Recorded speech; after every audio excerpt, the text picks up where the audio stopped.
Goeiemôre geliefde van Jesus en baie welkom by nog 'n episode van In Jesus Bybelstudie. Nou ons is besig met 'n reeks oor geloof en ons leer so baie dinge. Ja, ek het laas keer begin oor 'n gedeelte in Markus 11 vers 23 en 24 en is 'n onderwerp wat liefs oorgesien word, want dit is kastig so kontroversieel, maar ek dink dit is eintlik meer 'n kwessie van dat ons dit nie reg verstaan nie. En ons wil nie die tyd neem om dit te ondersoek, om dit te verstaan nie. So ons lees eerder daaroor en ons praat nie daaroor nie en ons gaan net aan na die makliker en die lekkerder dinge toe.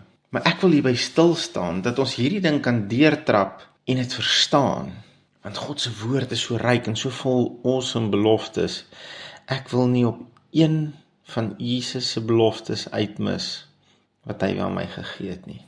Ek wil nie op een van sy belonings en sy voordele van sy kruis uitmis, omdat ek dit nie reg verstaan nie. So kom ons spring weer in Markus 11 vers 23 en 24. So ons onthou dat hierdie is nou in die laaste week voor Jesus se kruisiging. Hy het die maandag gekom, by die vyeboom verbygeloop, gesê van jou sal niemand ooit weer eet nie. En die volgende dag, die dinsdagoggend toe hulle daar verbykom, toe is die vyeboom dood en Petrus sê, Rabbi, kyk, die boom wat u vervloek het is dood. En Jesus sê, jy moet geloof in God hê. En dan kom ons by vers 23 en Jesus sê vir hulle, want voorwaar ek sê vir julle dat elkeen wat vir hierdie berg sê, hef jou op en werp jou in die see, en nie in sy hart twyfel nie, maar glo dat wat hy sê sal gebeur, hy sal verkry net wat hy sê. Daarom sê ek vir julle, alles wat julle in die gebed vra, glo dat julle dit sal ontvang, en julle sal dit verkry. Hier is 'n massive belofte en bemoediging in hierdie twee verse, wat ons verkieslik nie oor wil praat nie, want net die prosperity preachers en die name it, claim it clang gebruik hierdie vers. Ons gewone Christene gebruik mos nie die vers nie, en dan het ons allerhande godsdienstige verskonings hoekom ons almal hierdie vers verkeerd aanhaal en uit konteks gebruik en dit was net vir die disippels vir daardie tyd en ek weet nie wat se twak alles nie. Hierdie teks is nog net so relevant vir ons vandag as wat dit 2000 jaar gelede vir Jesus se disippels was. Hoe weet ek dit? Wel, daar's baie maniere om dit te bewys, maar kom ek gee julle een voorbeeld, want dit is 'n teks waarop ek my bediening bou. Johannes 8 vers 31 sê, en Jesus sê vir die Jode wat in hom geglo het, as julle in my woord bly, is julle waarlik my disippels. Hier in Johannes kan ons duidelik sien dat Jesus nie net met sy gewone 12 disippels praat nie, maar met ander gelowiges. Hoor weer wat sê hy, en Jesus sê vir die Jode wat in hom geglo het. Hy spreek die Jode aan wat tot geloof gekom het.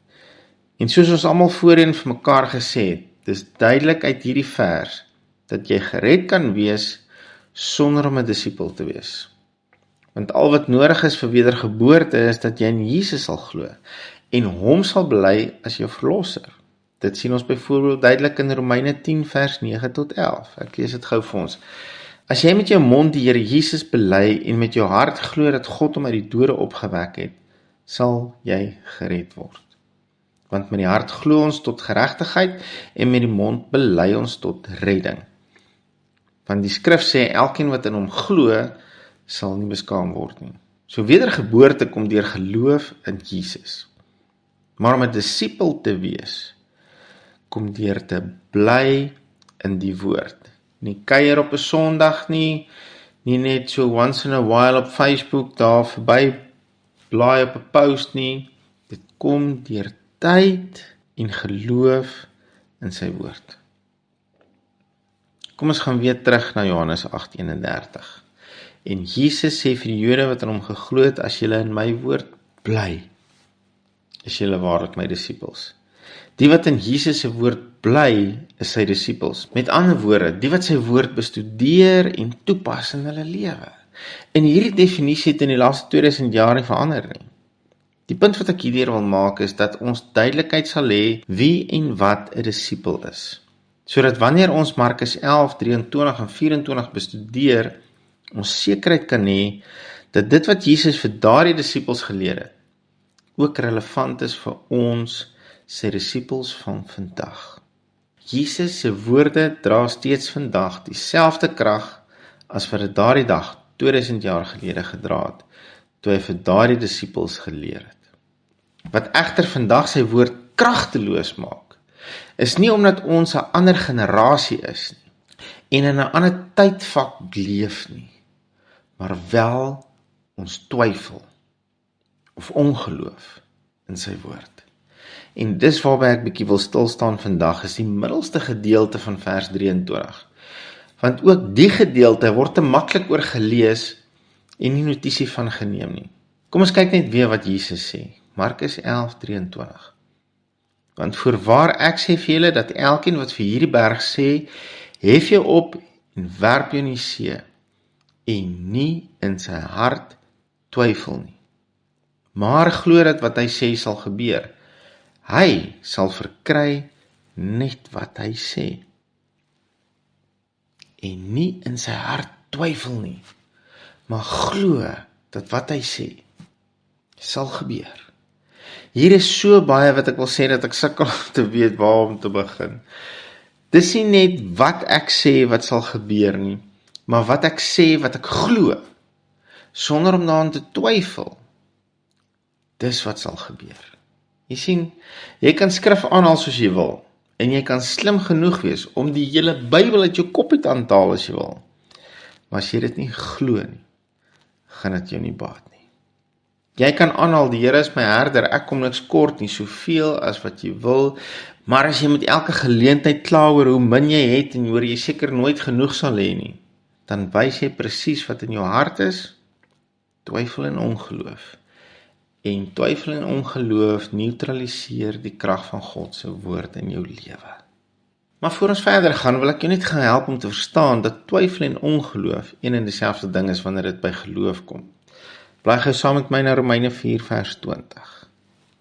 Hier is Paulus besig om te verduidelik hoe dat Abraham, die vader en voorbeeld van ons geloof, hoe dat hy die belofte van God verkry het deur geloof. Hy sê in vers 20, en hy het nie deur ongeloof aan die belofte van God getwyfel nie, maar hy is versterk deur die geloof en het aan God die eer gegee. Hy het nie deur ongeloof aan die belofte van God getwyfel nie.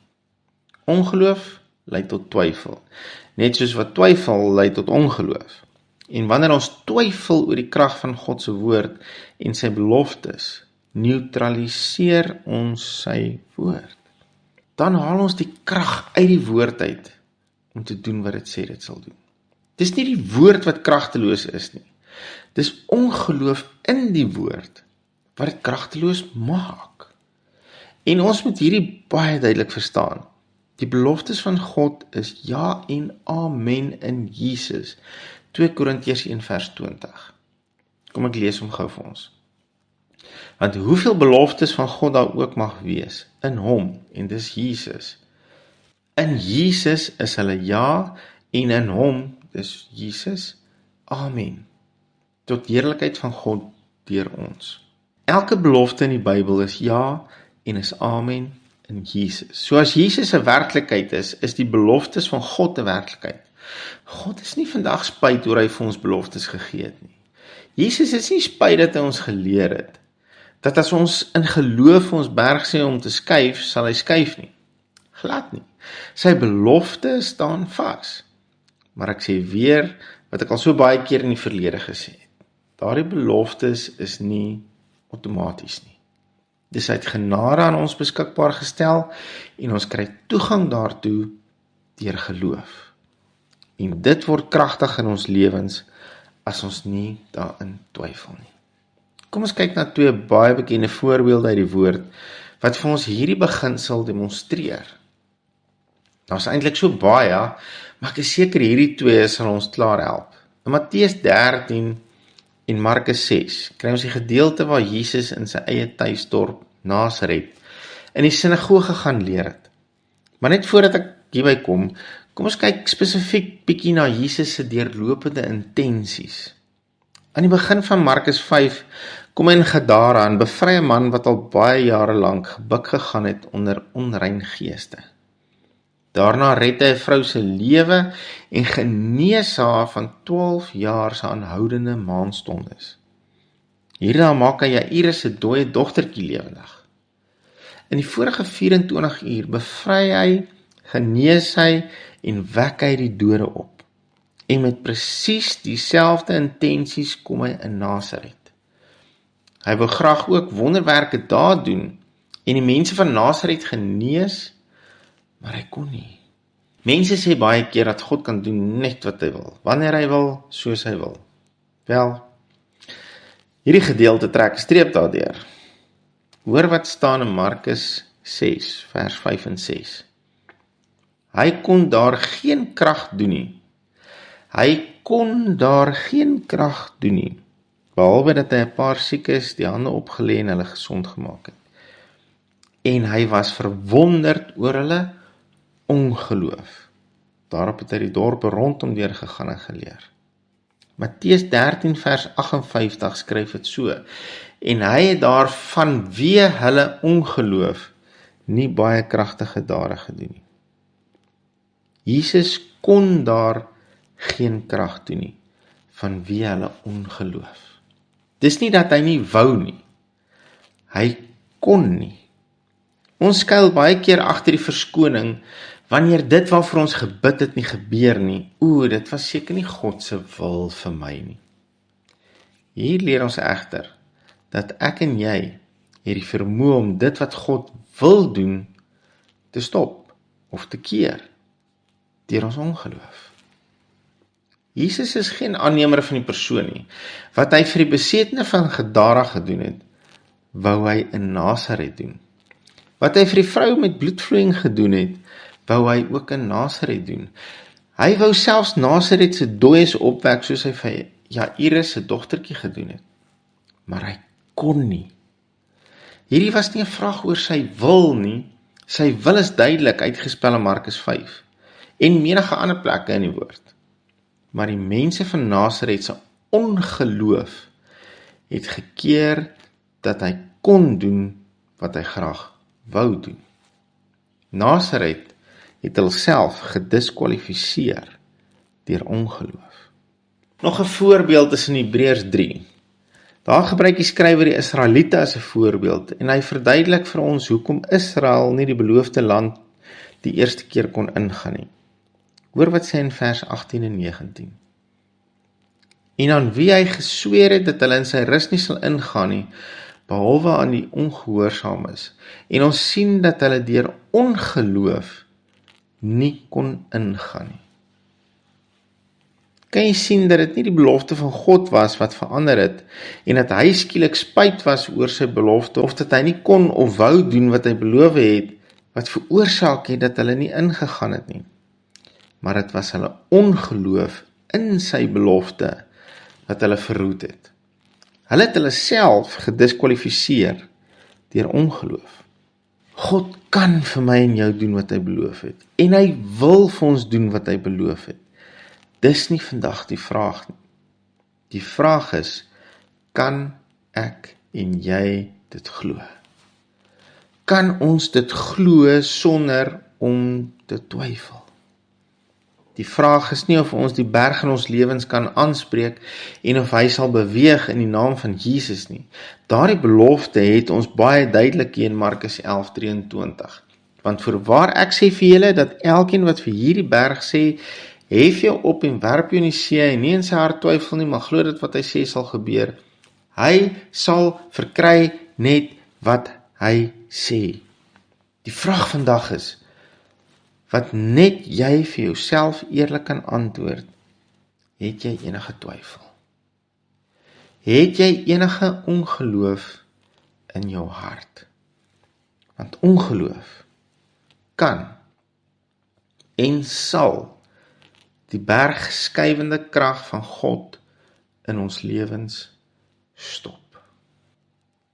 Here Jesus, dit klink vandag dalk na 'n bietjie van 'n harde woord, maar dit help nie ons tiptou om die waarhede van u woord nie, Here. Maar Ek kyk vanoggend na u hart in hierdie teks, en u hart is dat ons die vermoë sal hê, dat ons die autoriteit sal neem om ons berge te skuif. Dis u hart. En u hart vanoggend is om vir ons te wys dat is nie u wil wat verander het nie. Dis nie u wil dat ons sal stoei en roei en sukkel oor en deur berge nie. Maar dis ook u wil dat ons nie sal twyfel in u woord nie.